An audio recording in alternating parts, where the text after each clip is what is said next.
Peut-on transmettre une conviction que l'on ne pratique pas? On dit qu'il faut traverser le feu pour en parler, qu'il faut avoir souffert pour parler de la douleur, qu'il faut avoir aimé pour parler de l'amour, qu'il faut avoir vécu une vérité pour oser la transmettre. Mais est-ce vraiment vrai? Peut-on transmettre ce que l'on n'a jamais vécu? Mesdames, messieurs, honorables membres du jury, instinctivement, tout le monde répondra non. Parce qu'on a tous en tête l'image de celui qui trahit ses propres mots. Ce parent, la cigarette à la main, qui dit à son enfant de ne jamais fumer. Cet homme politique qui parle d'honnêteté entre deux mensonges. Cet avocat qui plaide la justice le jour et la trahit le soir. Alors on se dit, comment croire une vérité portée par quelqu'un qui ne la vit pas? Il faut être crédible pour convaincre, n'est-ce pas? Et si le feu parfois se trompait sans se brûler? Et si on se trompait de question?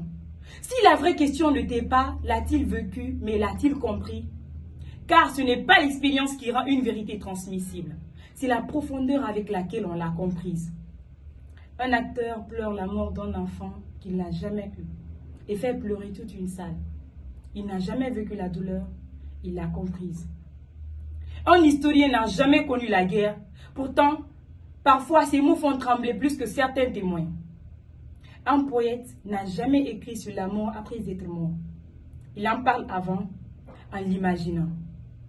Et pourtant, ces mots disent souvent plus que ceux qui l'ont vécu. Nous n'avons pas connu le prophète. Pourtant, chaque génération transmet ses paroles à travers ses enfants, comme si elle les avait connus. Alors non, il ne faut pas fumer pour convaincre un enfant de ne jamais fumer.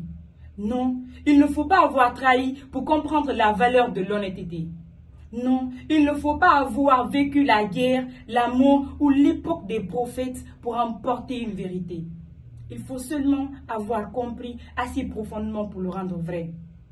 On ne transmet pas ce qu'on a vécu. On transmet ce qu'on a assez compris pour le rendre vrai.